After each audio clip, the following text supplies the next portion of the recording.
Hello, Internet. You are looking live here at DNA HQ in beautiful Salt Lake City, Utah, and this is the DNA Sports Recap.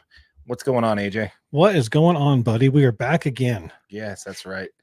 Back again. We're live. We're doing the show again live just because, well, it's a little bit easier in the editing process for us to do this live. So I love it. I love it. Well, hopefully we have somebody jumping in there into the stream there so we can interact with them. But yeah. If not, it's just us. No, it's just us. I'm good with that too. It's good with that too. We want to know where you're watching, folks. If you are watching this live with us, please feel free to drop into the stream there and let us know. Drop a comment. Let us know where you're watching from, what you have to look forward to as far as the subjects we're talking about today and regarding the NHL, the NBA, and Major League Baseball.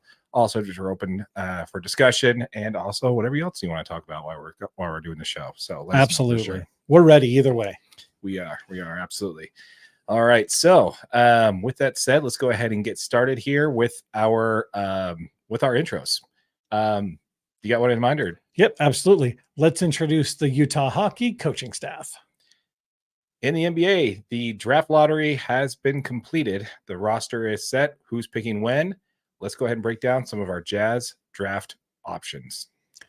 And the Giants have had some injury problems. Let's go ahead and talk about them. All that and more. My name is Darren. That is AJ. And this is the DNA Sports Recap. Roll the intro.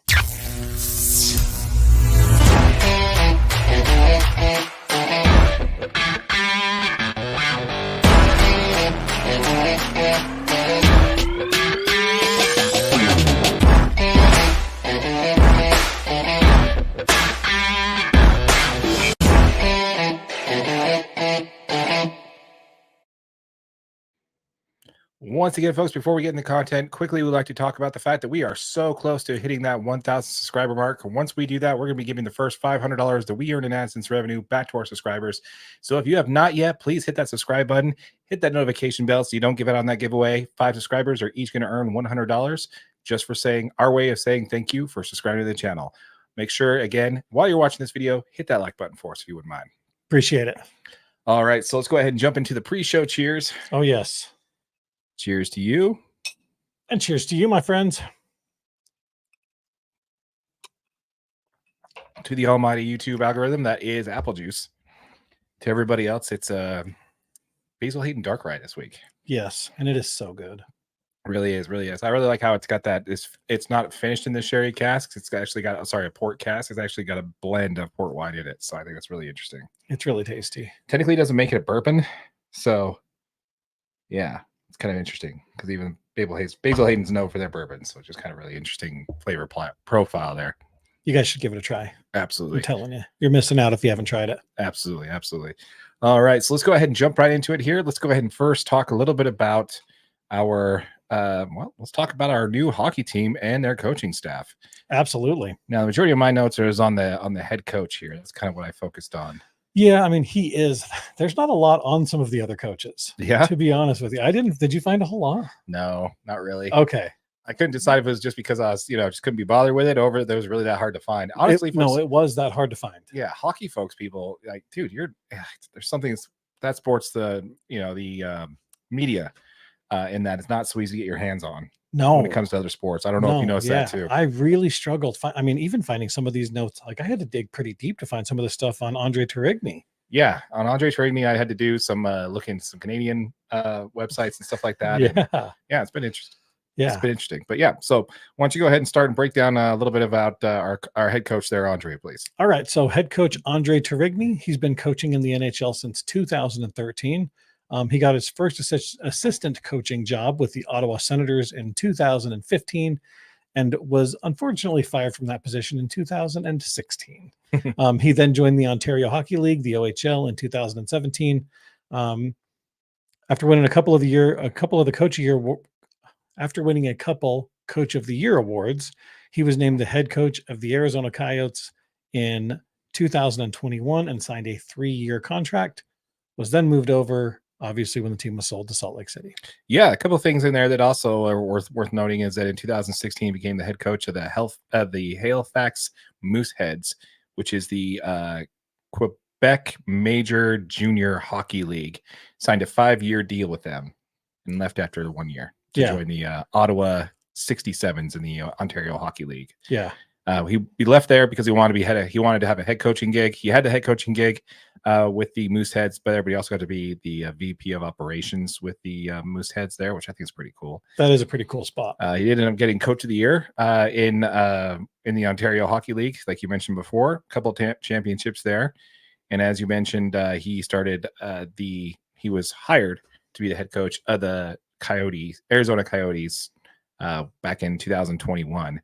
Now he actually it was on a 3-year deal, and he actually just signed a 3-year extension on August 23rd, 2023. So we had this coach for a couple of years. Awesome. Now he's also one of the assistant coaches to the Canadian hockey team still.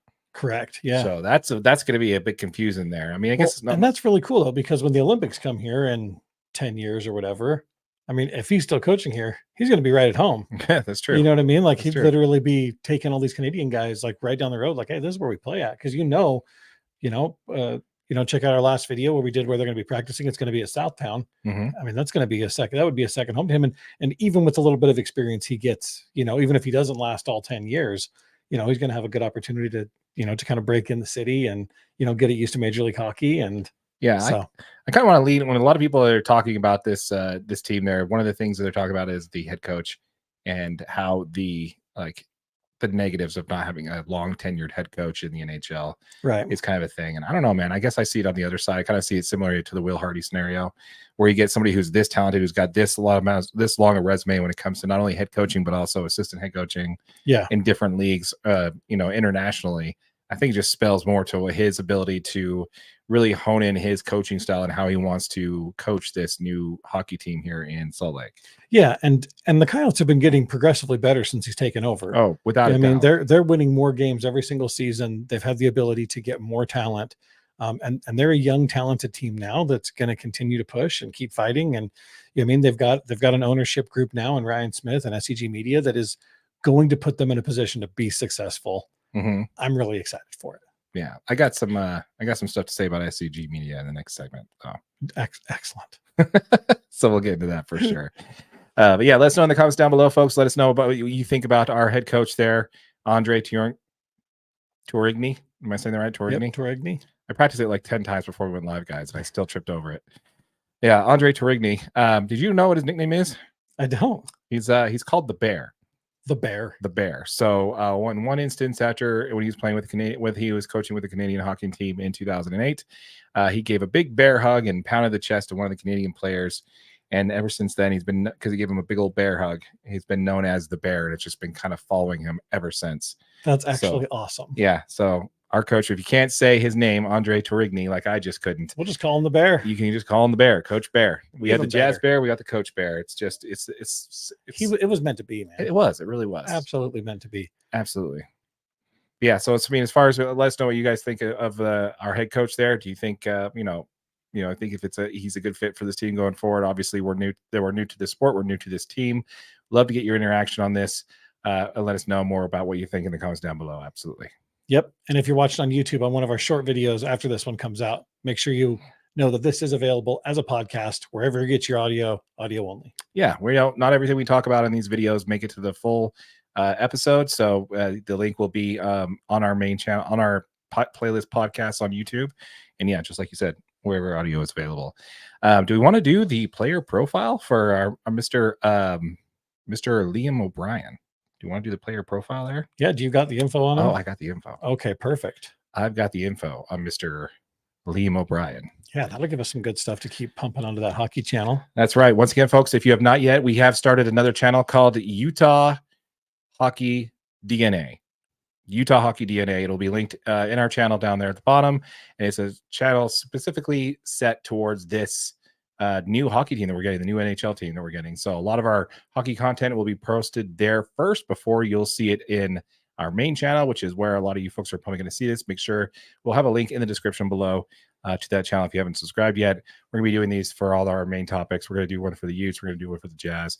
That way, if you're watching it specifically for a specific type of content, you don't have to thumb through all our videos to find it. But please stay subscribed to our main channel. Absolutely. All right. So let's go ahead and talk about the player profile for Mr. Liam O'Brien. So I titled this one from undrafted to spicy tuna. Actually, that's not how I said it right. I'm going to read that one more time. From the undrafted to the spicy tuna. This is the Liam O'Brien player profile. Dun, dun, dun. Once again, folks, before we jump into the content, if you're liking this type of content, just make sure to smash that like button for us. It really helps out the channel. Also, please consider subscribing to this channel if you have not yet. We have just launched this hockey channel, so we are really looking forward to your support on that. We will be giving away a O'Brien jersey once this channel hits 1,000 subscribers. So make sure you hit that subscribe button and hit that notification bell so you don't miss out on that giveaway. Absolutely. Haven't told you about that yet. Nope. That's fine though. I love it.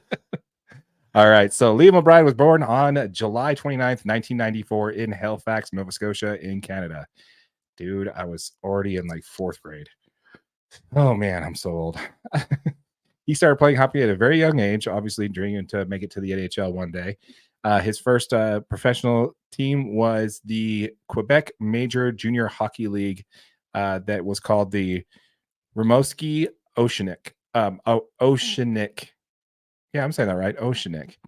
It's like Oceanic. Oceanic. There it is. Oceanic. Sorry. The Oceanic. And he was later traded from the Oceanic to the Huskies for draft picks. Despite his talent, he went undrafted in the NHL entry draft. Now, he was caught the eye of the Capitals there in 2014. He was surprisingly got an invite to the Washington Capitals camp, where he signed a 3-year entry-level contract, making his NHL debut on October 6th, 2014.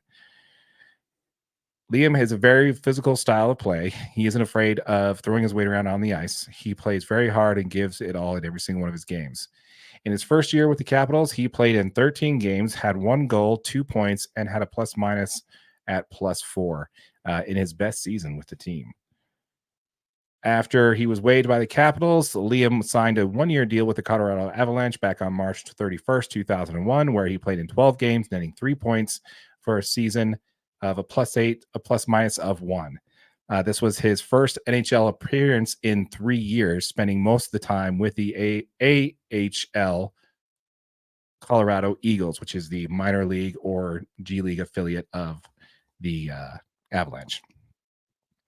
It was so that from then he then signed a contract with the Arizona Coyotes back in July 28th, 2021. It was a 2-way contract. This season, he played in 39 games, netting 3 points. Earning 3 points on a +1 on the plus-minus. He also had 106 PIM, which is 106 minutes in the penalty, which led all of the league, by the way, that year. So yes, his first year as a Yote, he definitely made an impact for sure. He then signed a 2-year agreement the following season at $1.5 million for the value of the contract. Last season, he scored 5 goals, 9 assists for 14 total points. He currently is a pending unrestricted free agent.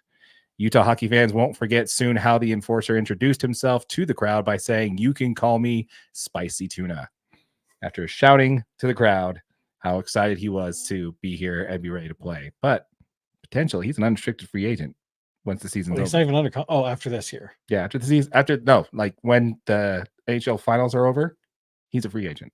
Oh crap! He's not under contract anymore. So, I mean, let us know in the comments if we're wrong on that one. But in conclusion, this 6'1", 205-pound enforcer, I think he's one big fish that I hope sticks around for a long time and really comes with this new Utah Hockey Club. Absolutely. Once again, folks, if you like this video, please feel free to smash that like button for us. Hit the subscribe button if you have not yet, and hit that notification bell so you don't miss out on that giveaway that we're going to be doing later on once this channel hits 1,000 subscribers. Yep, and absolutely tune in. Or I'd like you guys to leave a comment. Let us know what you think. If you like these player profiles, you'd like to learn more about the Utah Hockey Club and the players on the team, leave us a comment down below. Let us know who you want to see next. Absolutely. All right. So we got anything else on our Utah Hockey League? I think so. I think that's just about what we got. I mean, that's 2 for that new channel. I love that. Yeah, absolutely. Should we switch colors? Yes, let's switch colors. While we're doing that, folks, again, is it middle button? I don't remember. I always hit the middle button. I feel like it jacks it up. Nope, it is the middle button. It is the middle button. Excellent. Once again, folks, while we're switching here, if you wouldn't mind, again, if you're watching this live, please feel free to drop in the comments. Let us know where you're watching from and what if you have any takes on what we're talking about here. We're not worried about recording this. We can obviously fix it at editing later. So please feel free to chime in and let us know what you think, where you're watching from, all that good stuff. Let us know. All right, so let's go ahead and switch on over to the Utah Jazz, shall we? Oh, yes. It's been time. And just for the record, anybody that is watching this, go back about a year and watch our Utah draft pick video. It was one of our better ones at the time. And I'm telling you, we nailed it on that video. Yeah, we did. We nailed it on that video. Yeah, we did predict that they were going to, we actually both, no, one of them said, I think one of us said they were only going to keep one of the picks. One of us said they were only going to keep two of the picks. But we did nail the draft picks, though. Yeah. Yeah. I think you called Taylor Hendricks. I did. You literally called them drafting Taylor Hendricks at 9. Yeah. Yeah. Which wasn't too hard. I mean, there's only so many people you could have picked, but I think that's pretty impressive. Okay, I mean, I'll take it. Yeah. Yeah. I mean, yeah, there's only so many people, but there's like 100 players they could have taken. You know what I mean? Very true. Yeah. Very, very true. So when it comes to the Utah Jazz, now, obviously, they were predicted. Now, just like what we talked about just a moment ago on the hockey side, their luck did not change for the better. And, just like the old team here in Utah Jazz, same thing, man. We have never once in the 10 times, now 11 times that we've been in the draft lottery, have we ever moved up in the draft. Even though the odds of us dropping were worse than the odds of us getting the number 1 overall pick, we slid from 8th to the 10th spot. Yeah, that's terrible. Yeah. When, by the way, the 10th or higher is the only options we had for this pick to be protected. So congratulations, SEG. You saved our draft pick in one of the worst draft classes in the last decade. So congratulations. I hope that last minute tank job at the trade deadline really, really helped you. Sorry. What do you think about this? I mean, what do you think about us picking 10? Was a design, what's your take on all that? I mean, I hate it at 10 because we should have had the 8th pick. Yeah. You know what I mean? But I mean, we had the same chances to win the number 1 pick as the Hawks did that actually won it. Yeah. We had the exact same chances. We just never get the balls to go for us. I am excited. Quinn Snyder and that Hawks program going to take the number 1 pick. There is some talented players in this draft, though. I want to talk about who I think the Jazz are going to take at 10 and then again at 29 in the first round. And this could be really interesting. What I mean? There is some good. Now there's not a clear-cut superstar in this draft, right? No. But there is some NBA level talent that will be day 1 starters in this draft. Yeah, on a team that's not competing, absolutely. Yes. So now when it comes to that, now I do want to talk on that whole draft logic. People think that Tammy's chiming in on the comments there. Let's go ahead and jump in on that. Tammy chiming in from Utah. Thank you, Tammy, for chiming in. Thanks, Tammy. Good to see you again on the comments there. Love seeing you in the chat, so appreciate it. So before we jump into this, when it comes to the Utah Jazz draft luck, yes, we've never really moved up in the draft, and we've only either A, stayed where our odds were, or B, where we were supposed to be at, right? Yeah. So that's kind of where we've always been. But it's not necessarily we've been snubbed. We've had draft picks. We've had top 3 draft picks. One was Darren Williams, and the other one was Enes Kanter. Right. So we've had, and then a top 5 pick, which was Dante Exum. And dude, I remember I was so excited when they didn't take Exum and he was available at 5. I was like, we did it. Mm-hmm. We did. I actually remember where I was when the Jazz picked Dante Exum because I was so excited for him. Oh, yeah, he was in ESPN commercials practicing his signature, and he was highly touted and didn't even come to Utah because he was going to be gone before the number 5 pick. Yeah, didn't even come work out for us. No, absolutely not. And again, it's just the Jazz. Some of it's luck, and some of it's just simply we just missed on 2 out of 3 of those. 2 out of 3 of those we missed. And Kanter was not a player that we wanted to keep around. Would always get his numbers, but always in a loss. And, Dante Exum couldn't stay on the floor. So, and again, had a season-ending injury again this year for Dallas, which you hate to see that. But I do hate to see it because I still love Dante. I do too. I hope he does well. We also have McKinley Cutler. So I've been saying Coulter this whole time, McKinley, and you've always just been rolling with it. So really appreciate that.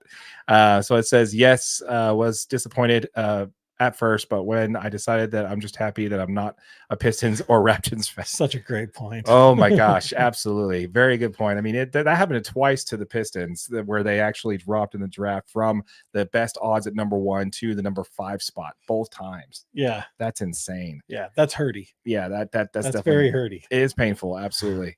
For sure. But yeah, let's go ahead and talk a little bit about this draft now.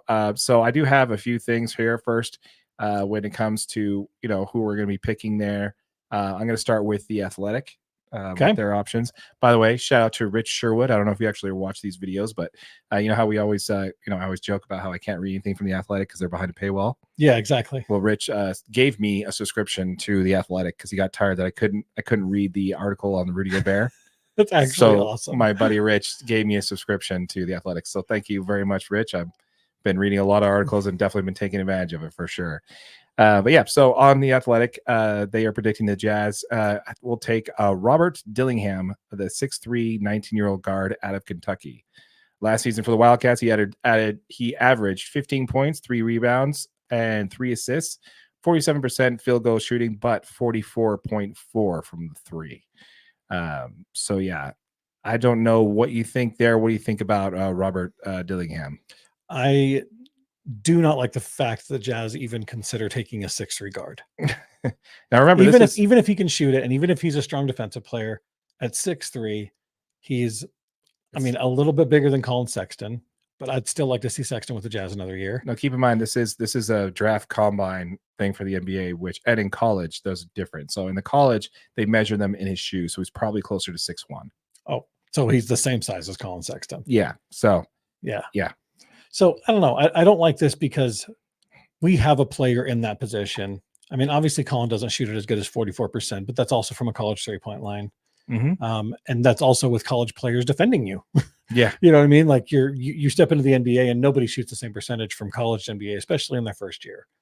I just think it's a really tough transition, especially for a 6'1", 6'3" guard. I do not want the Jazz to take anybody under like 6'5". Yeah. Speaking of which, I do have, do you have a pick there for that, or? I do, for the 10. Yes. I can tell you who I want the Jazz to take at 10. Okay. Who do you want to take? I really like Cody Williams at 10. Okay. I saw this guy. Yeah. Right. So he's the 6'8" forward. He played at Colorado last year. He only averaged 11.9 points per game, 3 rebounds, 1.6 assists. He had 0.7 blocks, and he shot 41.5% from 3. I watched probably 30 minutes of film on this guy today, just on his college highlights. Has really quick hands. He's an explosive player. He likes to get into the paint, jump, dunk it. But he can also, he shoots the 3, and he's similar. Like watching him on the floor, he's very similar to Taylor Hendricks, but he runs the floor a little bit better, and his vision is a little bit better than Taylor's is, right? Like he can actually see people moving down the paint when he catches it. I really like his size, and I really like his ability to spread the floor and shoot the 3 ball. So I don't know. I think he's a good pickup. With that pick, are you moving on from Taylor Hendricks? No, but I think you put a little pressure on Taylor that, because he's a very similar size to Taylor. Taylor's a little bit bigger, but I think you put a little bit of pressure on Taylor to continue to produce and to continue to grow. You know what I mean? Like you've got guys similar size and similar talent levels that have to push each other to be successful. I like it. Yeah. I like it. So there are 2 options that I have on here. One of them I actually want, and the other one I definitely do not want. Okay. For the same reasons you have there.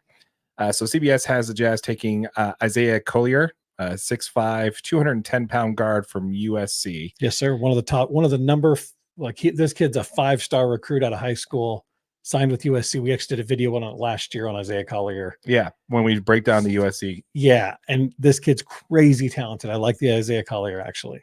I like him, but he's not my pick, and I'll explain why here in a minute. Okay.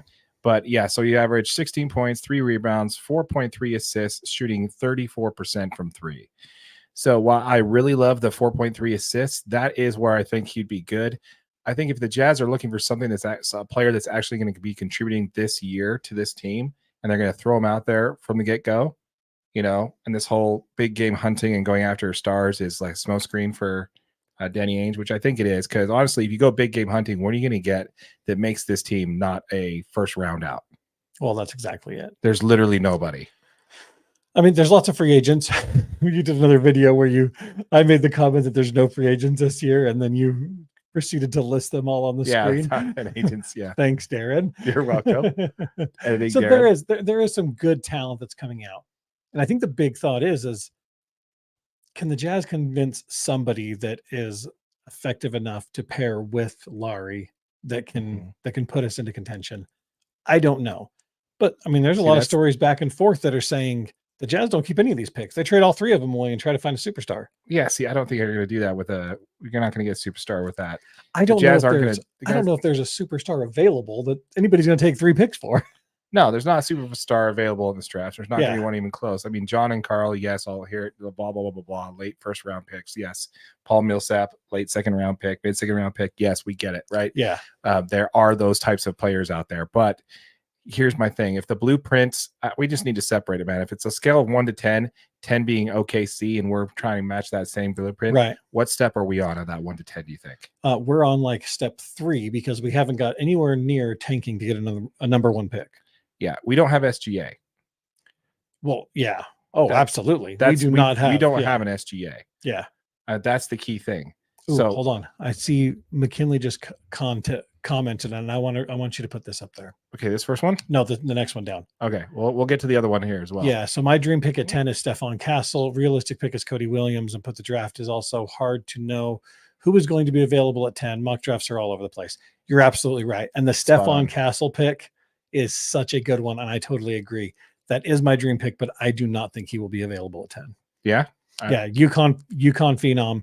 The kid can really play. He's a great defender, good size. I love Stephon Castle. I think that's a fantastic, like you said, dream pick. I don't think he's available at 10. Yeah, I'd have to agree with you there. I don't think he's going to be available at 10. I could be wrong, though, because I was watching more for the women's NCAA tournament this year than the men's. So, yeah, my talent on the WNBA, my research on that side is much higher, which, by the way, blows my mind. If you would have told me that I would be following WNBA preseason games. Like right now, you have Caitlin Clark going up against the last year's MVP in this first game of the WNBA right now. Yeah, they got hammered too. Yeah, and I was watching that. I had to watch for her first shot. I had to watch it. So did it go in? Yeah, it went in. Her first shot. Talking about. He's got another comment. Mid-season floater for sure. Not a big fan of Isaiah Collier. His defense is truly terrible. Yeah, you are correct there. His defense. But he's got the Colin Sexton kind of motor. Like, I mean, he's kind of a comparable player to Colin Sexton, where kind of guy like that though, 6'5", 210, like better size than Colin Sexton, and he can go. Like he can shot create, he can go, but can his defense transition to the NBA? You know what I mean? Can you teach him defense when he gets to the NBA level? Well, he's not going to most of the time is no. Yeah, but he's a terrible defensive player. Yeah, we can't, it's not going to be like Donovan Mitchell where he was drafted because of his defensive potential and then just gave up on defense after season 3. Right. So, hopefully we don't see one of those. And he's not a great 3-point shooter. He's more of a slasher. He's a Colin Sexton type player with get to the basket, downhill, use a lot of energy. Yeah, I want to see this one right here real quick here. Technically, the Louisiana Jazz had the number 1 overall pick. That was Magic Johnson. But Magic Johnson that we traded to the Lakers. Yeah, we also drafted Isaiah Dikembe Mutombo or something like that. Yeah, not Dikembe Mutombo. Traded the pick to the. Yeah, we traded just to keep the team afloat so we could make payroll. My favorite quote by Frank Layden. He says this all the time when the Jazz were first going, and he was like the head coach, and he was trying to get people. He's like, "Yeah, we got the Utah Jazz NBA team here," and they're like, "Oh, cool. What time's the game?" He's like, "What time can you show up?" That's when the game will start. I love that. It's my favorite Frank Layden quote for sure. But yeah, so I see that there. Not a good fan on his defense. Absolutely. The next comment we got from you there was, man, Timberwolves are blowing out the Nuggets. No way. Wow. Yeah, dude. I don't know, man. Is Anthony Edwards just going off? Yeah. Let us know. We're obviously not watching. Yeah, unfortunately, I haven't had time to put the TV there yet. So, it's on the to-do list. It's on the to-do list, Aaron. You just tell me when to come over. Let's get that thing up here. Yeah, dude. There's so many to-do list things. So just tell me when to come over, Darren. We got to get to that list. We do. Well, just tell me when to be here. I love it. But yeah. So I mean, when it comes to that, I'll actually get into my next pick, and then we'll get to more of your comments there, McKinley. So we have this is my pick. This is who I want the Jazz to pick, and I know I'm from Utah right now, so please don't hammer me in the comments. But I am picking the same pick that ESPN has us picking at 10, which is Dalton Knecht, I think is how you say that. Yeah, Knecht. Knecht. Yeah. Dalton Knecht, 6'6", 204-pound, out of Tennessee, who's averaging 22 points, 5 rebounds, 2 assists, and shooting 40% from 3. He's listed in the combine as a guard, not as a forward, which I thought was really awesome. Big guard, yeah. Yeah, big body guard. We have always been, you go into the playoffs every single year, and the issue was never Rudy Gobert. One time we had the Rudy thing, is the fact that we had nobody on the front line that could defend a piece of paper, man. They were just turnstiles, just dumping it. And then and that was by design. I mean, their defense was preliminarily designed to defend as long as you could and then feed him into Rudy. Yes, but they would give up and feed him into Rudy before. That's exactly it. Yeah. So I just think we need better size on the perimeter. We need better length, better size, stronger bodies on the perimeter to defend better. So I like Dalton with this pick. He just had a fantastic draft combine showing though. And because of that, so did Bronny, you know. Yeah, but I think he might move a little bit before where we can get him at 10. That's my only concern. And that was the only reason I didn't put him at 10. Because I actually, you're absolutely correct though. I like him better than Cody Williams. Yeah. Especially like you said, the size. He's a really good shooter. He's a strong defender. I think he's a great pick. I don't think he's available at 10 either though. Sweet. So, well, you know, last year I picked the first one. This year you're going to do it. I can't even argue with you because you nailed it last year. No, I think you're going to get it this year. So let's do that for sure. Yeah. So let's go ahead and catch up on a few of the comments here. So let's go with this one here. I'm a big fan of. Nope, that's the one we already read. Let's go to this one here. Nope, that one's all right. Let's go to this one. I want to see Gobert and Conley win a title. Absolutely. I'm not mad at that at all. Not mad at that at all. I love Rudy Gobert. I mean, Mike Conley is just a class Mountain Mike, baby. Mountain Mike and Rudy, dude. You know, I will say this to the blue in the face. Rudy Gobert was the bigger contributor to us winning in basketball than Donovan Mitchell ever was. 100%. So I mean, his defensive rating and his plus minus on and off the floor is absolutely absurd. You can argue with me all you'd like. The dude was the reason the Jazz won basketball. He's got no offensive game. It's because we never passed him the ball. Well, just like the Timberwolves just did. Did you see the highlights from not last night, the night before? No, I missed that. Dude, he's setting screens for Ant and just running down the lane wide open. No people within 5 feet of him, and Ant's not throwing the ball in. Nah, dude. That's Tony Jones from The Athletic actually posted, and he said this is like a repeat of Donovan Mitchell. Oh, poor guy. Poor guy. Well, hopefully they figured it out. Let's see here. What you said is you give us an update there. Yeah, Ant is on fire, 27 points with crazy efficiency. Dude, Ant is such a stud. Yeah, I mean, this kid is the next superstar of this league, dude. I guarantee you they trade Cat this offseason. They can't afford to pay him. I don't think they can afford to pay him, but I'm not sure if he's worth as much as he was because of his injury history. Yeah, but anybody will take him for a 1-year rental before he hits free agency. Oh, that's true. That's true. You're absolutely right. Someone would take him for 1 year before. Yeah. Yeah. I mean, if you know you got Ant going there, you got Rudy for a couple more years. Which contract can you trade better, Rudy or Cat? You know, it's more likely you're going to trade Cat. Yeah, Cat's going to be. So you leveraged 7 picks in your whole half of your future. Yeah, you're not giving up Rudy for anything. You're not going to absolutely not. Yeah, so absolutely, but yeah, I think I like it. I like you said Caleb Williams, right? For my 10 at 10. Yeah, Cody Williams. Sorry, Cody Williams. Yeah, sorry, I like it. Caleb Williams is the college football player that just went to the Bears. Yeah. Really good player though. Really good player. If you're a US Don't think he can set a screen on the perimeter though. No, his screens probably really suck. Yeah. All right. So who you got the Jazz taking next on the next pick? Okay, so pick 29. This one was a tough one for me because I watched a few players that are kind of showing in that range to see who I like the best. For some reason I've come up with Deron Holmes. He's a college. Is that who you picked too? Yeah. No way. Okay, see, I'm glad. So I'm not crazy then, because this dude he's not fast. Okay. No. He is not explosive like Cody Williams. There's a reason he's a late first round pick.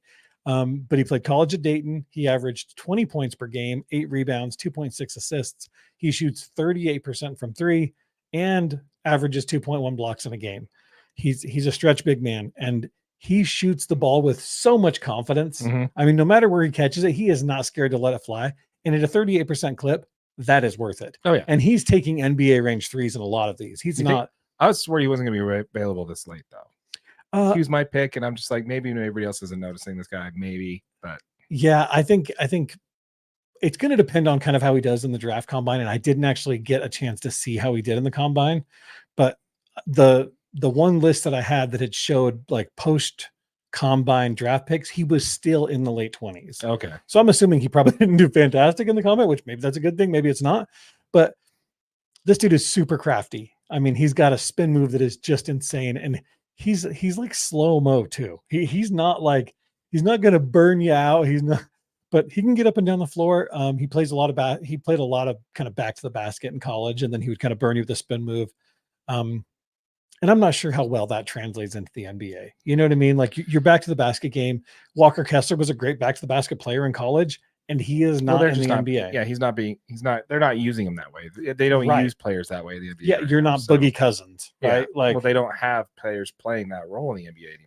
So you have to be you have to be a pick and pop at the top of the key on the screen and roll. And you got to be able to hit the corner three. Yeah, there's no low post games going on anymore. Yeah, it's just not how it works. Yep, and this guy does. I mean, he does finish well through contact, but he's not great with his left hand. I watched 30 minutes of highlights, and I think I saw him use his left hand on one time. Yeah. I mean, he's even on the left side of the basket, get fouled going up, and still switch to his right hand to try to make a move and get it to go in. So a little bit of concern there, especially being a big guy, but he can shoot it, man. And I love the confidence. He's not scared to let it fly. I really like this guy at 29, actually. Yeah, that pretty much covers it. I don't think I had anything else differently that you did there. I'm sorry. No, that's good. It's good. I saw some where he's going as high as 25, 24. So I was a little worried that he wasn't going to be there, but I had some of them that didn't even have him in the top of the 30. Like I don't think CBS even had him in the top 30. Yeah. So I think he's an option there for sure. Yep. But yeah, we want to know what you think, folks. Let us know in the comments down below. Let us know what you think where the Utah Jazz are going to be picking. Are they even going to have this pick? Are you going to have both of them? Do you think they draft both of them? Do you think they just maybe they trade them, stash them in the G League, or trade the picks? Who knows? We'll find out. Let us know in the comments down below what you think there. We'd love to hear from you on that. Now we also have McKinley here, defensive pick that is not is that Castiel? What does that say? I really need to pull this little chat up in my thing here. Can you read it? I can't read it. Okay. Let me just get in the chat here, and I can read it a little bit better. Make sure I mute myself. Defensive pick that is not Castle. I would want Ryan Dunn, maybe trade up or back around to 15 to 20. Yeah. With our late first. Yeah, I mean they definitely have the picks to do it for sure. I mean, yeah, I mean you've got options, especially if you see somebody you like that might be sliding.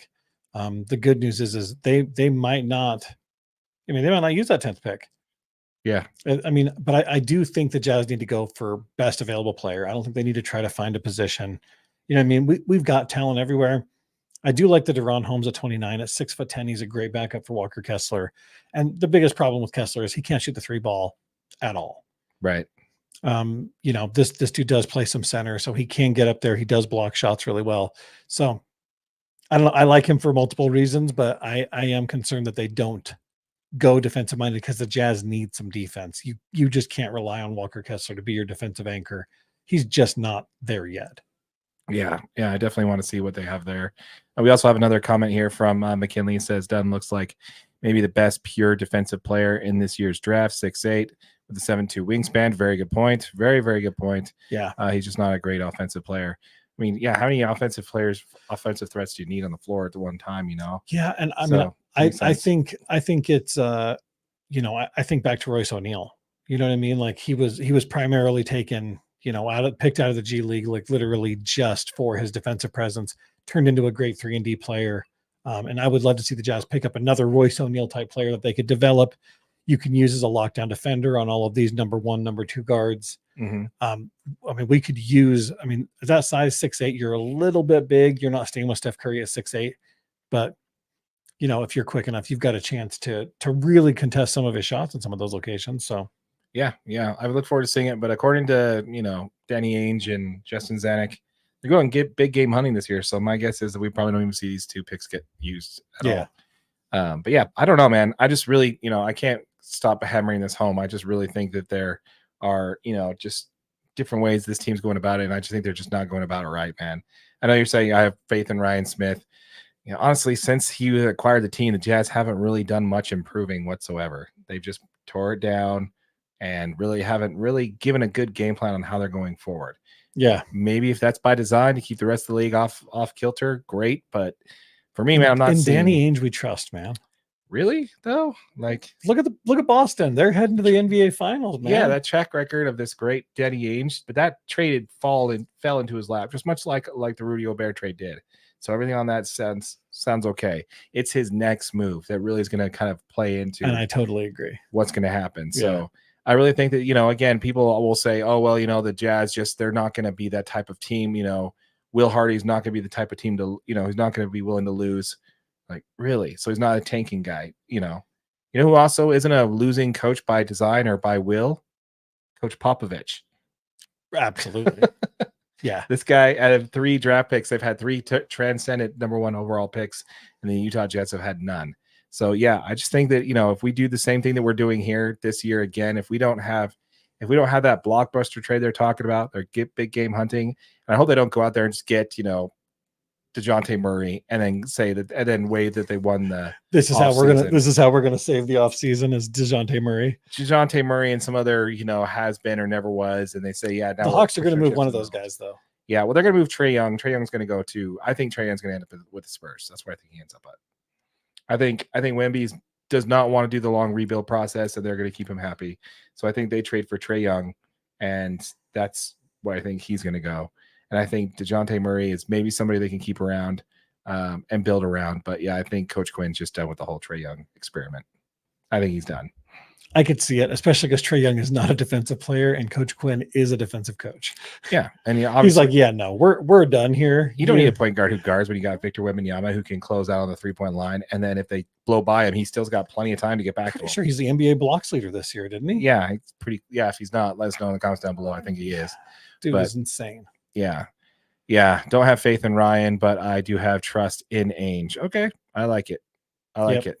Good way to put it, McKinley. Pretty much, yeah, that's what you said basically, but I like the way McKinley said it better. Yeah, I actually agree too. I mean, I think Ryan, I like that Ryan, when he bought the team, he was willing to go into the luxury tax to get us, to see if he could get us there. Right. I appreciated that as a Jazz fan because we needed to be all in. We had to be all in with the team that we had. We had to see if they could get there if he added some complementary pieces. We added the complementary pieces. Obviously, the Jazz still didn't get where we needed them to. Yeah. So they hired Danny Ainge. Danny Ainge says, I've got a great idea. Let's blow this thing apart. Yeah, I think that was the long-term goal, but I really don't think the Rudy trade fell in his lap. I don't think he had anything to do with that one. No, I think Minnesota was just like. And it's paying off. Look at them now. Yeah. Look at them now, man. I mean, realistically. Pushing the champs I don't know if Game 7. I don't know if anybody predicted, don't get me wrong. Ant is a fantastic player. He is fantastic. And yeah, he's a number 1 overall draft pick, but I don't think anybody saw this kid and they're like, this kid could take down the Nuggets. Yeah. Well, anybody with the Minnesota's front office, they definitely knew who this kid was. I mean, have you seen him in the press conference? He's calling out Cat and calling out all these veterans on the team. I love Ant's personality. He is so much fun, dude. Yeah, he's like, I can't wait to play the Golden State Warriors because Draymond talks so much trash. I want to get, that kind of stuff. Yeah. You just don't have that nowadays. And I think that's. And he's in his press conference just talking about how much he loves McDonald's and he eats it after every game. And heck yeah, dude. He's just a 22-year-old kid that's just having the time of his life, dude. And you can see it on the court every single time. Yeah, I love it, dude. He knows what he's doing for sure. But yeah, so again, I just there's just 2 teams that have done this way better: the San Antonio Spurs and OKC. I say you're right. I put them at a 2 out of the 10, and you have them at a 3 out of 10 if the 10 spots OKC. I think that's where we are because we don't have a SGA. We don't have, and the closest we have is maybe I can't use him as an example. That's just mean. But yeah, I would have to agree that Larry Markkinen is the best thing that we've gotten out of that trade so far that we know of, the piece that we've gotten out of that. And he wouldn't be the SGA. He wouldn't be, our Ant. He would have to be the secondary guy to that star. And I just don't think we have that on the roster. Even Danny Ainge doesn't know where Keontae is going to play next year. Yeah. I mean, I think you almost have to put the ball in Keontae's hands next year because he's such he could be such if he can increase his efficiency 2 or 3 points, he could be dynamic because he's the right size. He's fast. He handles the ball really well. His decision-making really lacked, but that's just adjusting to the NBA speed, right? Like so many of these passes, like you think you can get in there, and then you realize, like, wow, that guy was really fast. You know what I mean? Like, and he wasn't looking at me, but he still saw it out of the corner of his eye and picked it off. And like just rookie mistakes like that from Keontae. But I think Keontae was like, he's probably one of the most promising players that we have that could be something bigger. You know what I mean? Yeah, I would have to agree with you on that one. He was definitely the player. The steal. Yeah. He was the steal of the draft. Yeah, I think if Dante Exum and Donovan Mitchell, you took the best parts of both of those players and put them in one player, I think you got Keontae. Yeah. He's just got to develop. He doesn't have the blow by you confidence that he had that Donovan Mitchell had. He doesn't have, the size, the length that that Dante has, and let's hope he's less fragile than Dante. Let's hope that. Sure. I mean, he was pretty healthy this year, and that was really good to see that he continued to stay healthy and be on the floor when we needed him to. So I don't know. I like Keontae. I think he's a great path for the Jazz moving forward. Yeah. Is he the starting one or starting two on this team?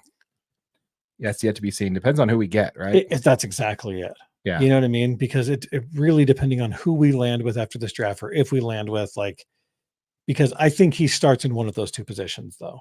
And I think they continue to use Colin off the bench if we keep Colin around. And then I think you keep rolling with Jordan Clarkson. So yeah, I honestly don't think he's with the team next year. I know. That makes the way he's speaking in the post-game conference, I don't think he's with the team this year. All right, wrapping this one up with Keontae exceeded all my expectations with as the number 16th pick overall. Absolutely. Agree. Absolutely. I mean, we did kind of predict he would have someone kind of like a Donovan Mitchell, New York Rise, because of his summer league and how well he performed there. Yeah, check out the Keontae George player profile too. We've got a good video on there showing all about his high school days, how he moved into college. It's a good video. Yeah, absolutely. Once again, folks, not everything we talked about today. Actually, you're going to say that part, so I'm going to back off of that. We want to know what you think in the comments down below, folks. Let us know what you think on the NBA, what the Utah Jazz are going to do with these picks. Also, do they keep them? Do they trade them? What's going to be the long-term plan? Are they going in for it this year, or is it this tank for Cooper? Yeah, maybe. I was on the camp that they tank last year, they tank this year, and they tank next year. That's if you want to tank, take all three players. Just do it. Take all three players, put them on the roster, and then just put them out on the floor. Yeah, I'm telling you, you'll lose plenty of ball games that way. No one's going to care when the Jazz are competing for a championship in 3 years because they tanked for 3 years previously. No one's going to care about that. Yeah. You have anyway, we'll talk about that in another episode. But let us know in the comments down below, folks, what you think, and we love to hear back from you on that. Yep. And if you're watching on YouTube on one of our short videos, not all this content makes it on. This is available as you get a pot. This is available wherever you get your podcasts, audio only. Make sure you check it out. Absolutely. All right, let's go ahead and change on over to the MLB, shall we? Yep, middle button. Oh, there it is. Oh, even Dodger blue for you. Oh, yeah. Well, we're not talking about the Dodgers. But no, okay. We are not. I mean, we could always talk about Ohtani. Those videos always perform well. Dude. It's crazy. Can we do a switch subject cheers? Oh. We haven't done that on the last few. Yeah. Switching subject cheers, and cheers to everyone. Cheers to you out there. Let us know what you guys are sipping on if you're following us live on the show as well. It's okay if it's water, or in Tammy's case, coffee at 9:00 at night. Oh, I love coffee. I do too. I can drink coffee all night long and then go to bed. Yeah, I could fall asleep on coffee, no big deal, but I can't drink coffee late. It's just too acidic for me. Oh, yeah, I just can't do it. But all right, so let's go ahead and talk about Major League Baseball here. So let's go ahead and now we're about 25% of the way through this season. We're a quarter of the way through, and I do think we need to talk about one team in general, which is the San Francisco Giants. Dude, this is absolutely brutal. Yeah, I mean the Giants did just beat my Dodgers last night, so I'm a little sore on this one, and we've been planning on talking about this all week, but the fact that it comes off of beating my Dodgers makes it a little bit feel a little bit better that we're going to just basically kind of dunk on them for the next 5 minutes or so. Yeah, absolutely. All right, so especially because they lost 2 more players today. Did you see that? Oh my gosh, really? Wow. Yeah. Okay, so is it 9 for 9? Is it 9 and 9? Yeah. Wow. Okay. They have officially lost 9 players in the last 9 days. Wow. Okay. Well, this team has not. Well, let's go ahead and break it down. So they've had a tough go of it so far. This team has not won 3 games straight yet this season. Ouch. At the time of my taking notes, they have a negative 39 run differential, which is not great. There's 4 other teams in baseball that have worse than that, but that is pretty bad. Yeah. That's pretty That bad. is pretty painful. Tune in, Giants fans. Let us know what you guys think. Yeah, absolutely. Chime in, right? Because hopefully if they're tuning in, they're already watching. If you're tuning in, you're already watching. Yeah, chime in, Giants. Okay, sorry. Thanks, Darren. A little bit of overcorrection there, Darren. Thank you. Jeez. Wow. Okay. It's fine. Tune in or chime in. Chime in either way. Yeah. Let us know. We're good either way. But the most concerning for this team is definitely going to be the injuries. So now I have 7 players that have gone down for injuries in the last 7 days. Do you have these players and there's injuries? Or? I do. Are you ready? Yeah, I'm ready. Okay. This is a good list. Yeah. So I want you guys to follow along. Okay. 5'11", Austin Slater, the right fielder, goes out with a concussion. 5'11", same day. Nick Ahmed, the shortstop, goes out with a wrist injury. Yeah. 5'12", Michael Conforto, the left fielder, goes out with a hamstring injury. Yep. 5'13", Blake Snell, starting pitcher, big time money guy, goes out with a thigh injury. 5'14", Patrick Bailey, the catcher, goes out with a concussion. 5'15", Jung Hoo Lee, center fielder, goes out with a shoulder injury. Starting pitcher Keaton Wynn, 5'15", goes out with a forearm injury. Todd Murphy, catcher, another catcher. They've lost 2 catchers in this time frame. Yeah, they signed a veteron catcher yesterday. First day he made. Tom Murphy, catcher, out 5'15" with a knee injury. Ryan Walker, he's a relief pitcher, out 5'16" with a back injury. Designated hitter George Soler, 5'16", out with a shoulder injury. It's actually Jorge Soler. What did I say? George Soler? Yeah, Jorge Soler. That's my bad. I was reading way too fast. He's a Braves guy too. Yeah, that's my bad. I'm sorry, Jorge. Yeah, Dodger killer, by the way, in the postseason. Good. Wished he would have got me some Jorge Soler, but that's okay. Giants to drink more. Oh my gosh. Okay, we got these guys. Before we get to that, we got to address this comment here. So Tammy drops in the comments. Giants should drink more coffee. They need a lot more than coffee, Tammy. Lots more than coffee. Mix some. They might need some Gatorade or something. Get you know something what I mean? in there. They're clearly hurting at this point in their career. Yeah, which is insane. But let's go ahead. I want to talk about one of those mainly. Is Blake Snell with a groin injury? Now he's on his second relief appearance, I think, either today or tomorrow. Before he comes back and joins the league. And he had in 3 starts before suffering the injury, he had an 11.57 ERA. That's not good. 11.57 in 3 starts. Dude, he was getting killed. Yeah. So then obviously he went down with a groin injury. And gee, I wonder why that is. Didn't have spring training. It was his groin. Oh yeah. He didn't have spring training. Absolutely why. He didn't have a normal spring training. Didn't have it because Scott Boras decided to hold out until halfway through spring training. Check out the video on Blake Snell signing. That is a good one as well, and nobody even watched it. Yeah, it's like 115 views on that one. Yeah, that's painful. That was a great video. You guys are crazy. Obviously, he edited it, so he's a little bit more partial. Oh, I'm a lot more partial. That's a great video. It was a good video. But yeah, no, I think that's the problem, man. He waited out too long, and then he tried to ramp it up way too fast and had a leg issue. Yeah. So here we are. A leg issue and an ego issue. Yeah. 11 point whatever ERA. You're like, yeah, no, we're done here. I need to get some rest. I first thought it was a phantom IL injury because he's performing so badly, but yeah, it turns out he actually re-aggravated something. So yeah. So I don't know, man. What do you think this is? Is this a woo-saw moment where they need to go in there, burn some sage, and do a seance, or they need much more than sage. They just called up Marco Luciano. I mean, he played 14 games in the season. Had a rough start though. He's one of their top 100 prospects out of the minor leagues. Mm-hmm. But I mean, when he started, this kid went struck out 14 out of his 39 at bats. And so he had a really rough start, but they just called him out. The Giants got to pull it together. You know what I mean? Keep it strong, keep going. I mean, we're only 25% of the way in the season. And most of these guys are predicted to be back before the end of June, right? So they're only out for 30 days, but that's really rough. You know what I mean? It's rough to go through that as a team. It's rough to keep your morale up and just knowing that you could potentially be in a position where all of your starting, you know what I mean? All these guys that you counted on and you went through the preseason with are out. That's just a rough go. Yeah, it definitely is. And I'm not ready to write off the season quite yet. I mean, there's plenty of teams that have come back and really, made it to the playoffs. They're going through something similar that they're going through right now. Yeah. But man, they really need to turn around pretty quickly if they want to compete in Well, someone needs to step up. Yeah, I don't think they're going to make the NL West. Like, they're not going to win the NL West. I think that ship has sailed, you know.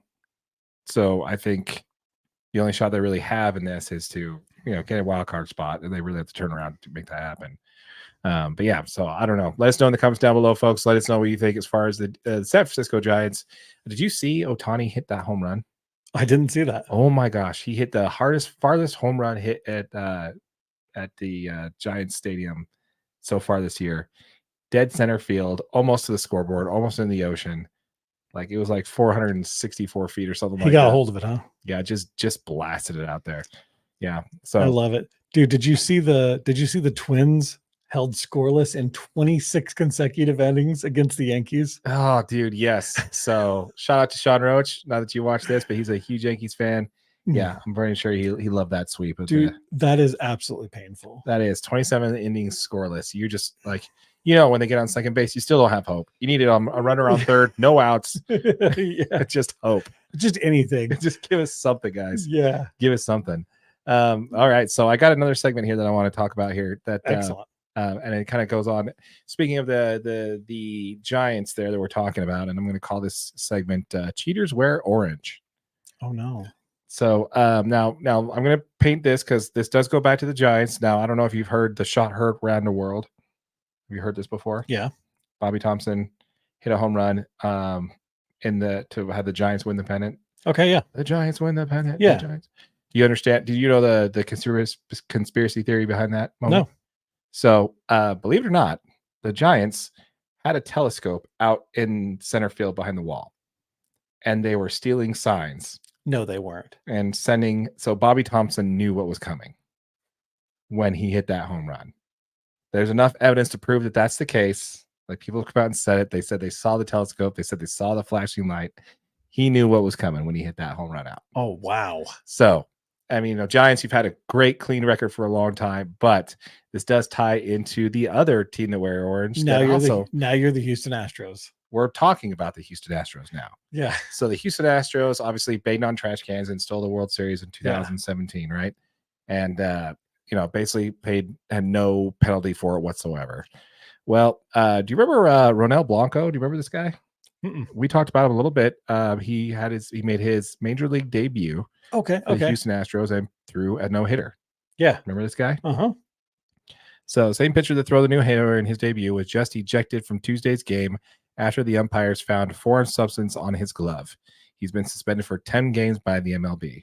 He was also fined an undisclosed amount.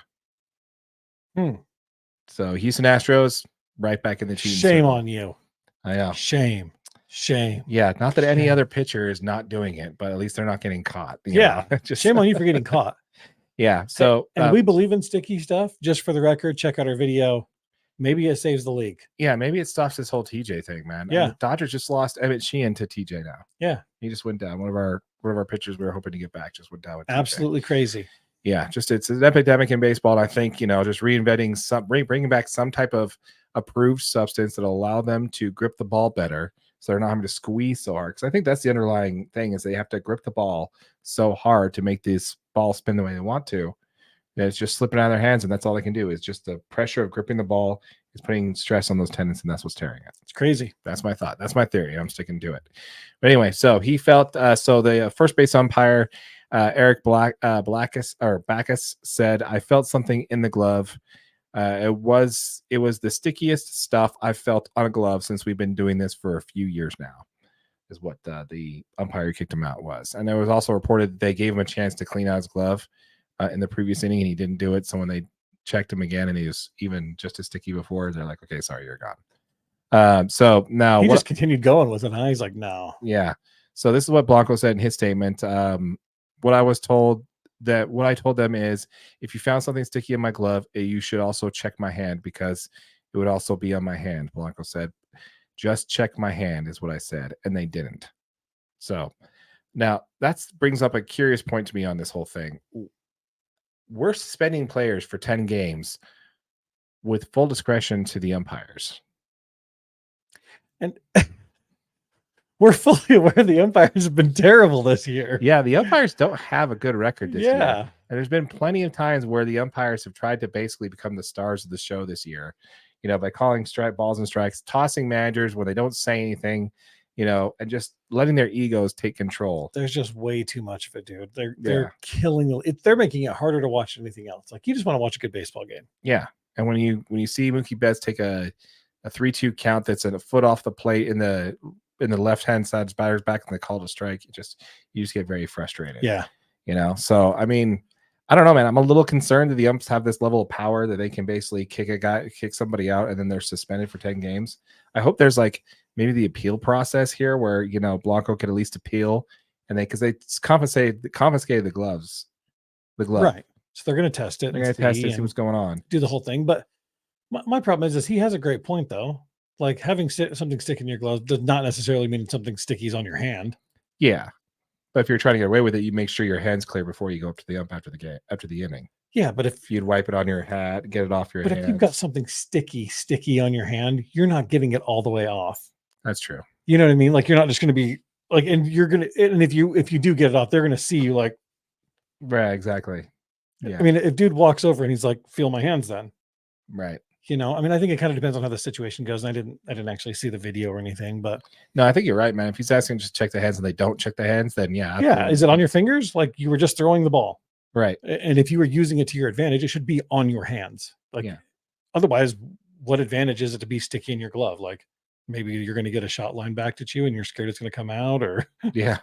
There's been a whole bunch of back to the pitchers lately. Oh, dude. Have you seen a few of those? Just for the record, of my softball game today, I had 6 balls hit back at me. Oh, nice. Your face seems intact, so you seem to do pretty well. Well, I fielded all of them. It was really crazy. There were so many balls hit back to me today. I was just like, this is brutal. Oh, what are you doing over there? What's the name of your team? This one is Ball is Life. Ball is Life? Yep. Cool.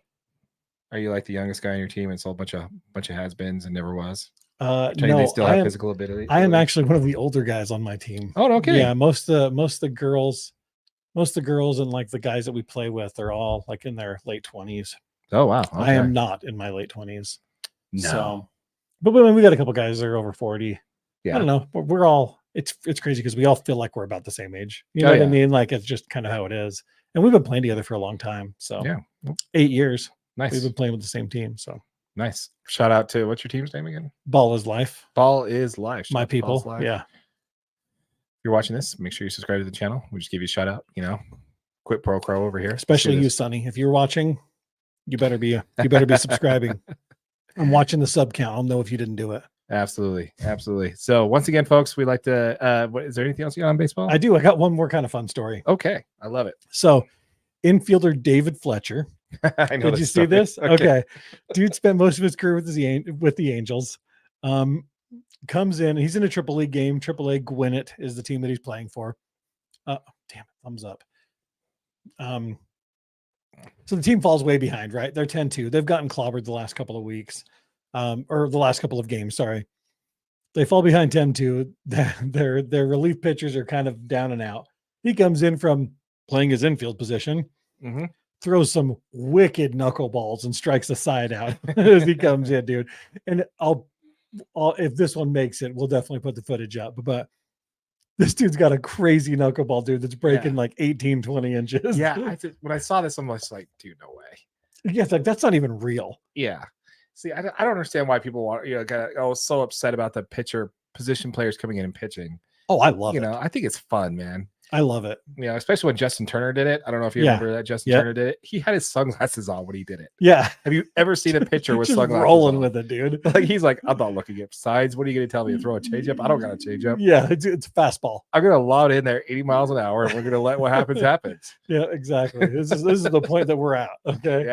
Yeah, absolutely love it. Yeah, no, I think that's great. It's a great story, man. Hopefully he's got a position, he's got a backup career, if you can't make it as an infielder. Heck yeah, bring in that knuckleball. Bring in that knuckleball. Maybe he's gonna make his and he's throwing this knuckle at like 80 miles an hour, dude. So if you can get your fastball up around like even high 80s and then an 80 mile an hour knuckleball, dude, that is a brutal change of pace to try to hit. You throw a changeup in there, so I don't know if it's a knuckleball or a changeup. Oh, dude, yeah, You're done. Because his knuckleball's breaking a ton. I mean, it is. You saw it, right? Yeah, I mean, it is like 18 inches. Yeah, dude, it is ridiculous. It was a really, I thought it was a really cool story, actually. Yeah, I'm glad you saw that one. Yeah. Well, Well, once again, folks, we want to know in the comments down below. Let us know what you think on any of the stories we talked about today, whether it's to be about the Giants and their injury woes, and hopefully that turns around, but obviously not because 2 more went down. So we'll see about that. Also, let us know what you think about the fact that the Houston Astros got busted for cheating. It was a pitcher with sticky stuff. Is it something, nothing, or just the Astros being the Astros? Yep. Let us know. We want to hear from you. Let us know in the comments down below. Yep. And if you're watching on YouTube on one of our short videos, make sure you do check out this is available as a podcast wherever you get your audio only. There will be a link to it. We'll put it somewhere in here. Yeah, absolutely. And remember, folks, we are on the grind to 1,000 subscribers. We are so close, folks. Once we hit that number, we'll be giving the first $500 that we earn in AdSense revenue back to our subscribers. 5 subscribers will each earn $100 each. So if you have not subscribed yet, please consider doing so. Make sure you hit that notification bell so you don't miss out on that giveaway. Again, that's just our way of saying thank you. Also, if you have not yet, please subscribe to the Utah Hockey DNA channel. That is our newest channel, supporting specifically for content, supporting our Utah NHL hockey team. The link will be in the comments down below to let us know. Subscribe to that. We're also doing a giveaway on that channel as well. Absolutely. Make sure you guys check it out. And we will have Utah football DNA coming this week. It'll be up. Make sure you guys check it out. Give us a follow there too. Yeah, absolutely. Absolutely. More content to come. And with all that said, my name is Darren. That is AJ. And this has been the DNA Sports Recap. Till next time. All right. And with all the folks listening there, let's go ahead and give you guys one more cheers. So post-show cheers. Yep. Cheers to you. Cheers to everyone watching. We appreciate you guys. Thanks for all the comments. Thanks for tuning in. Really appreciate it. Till next time.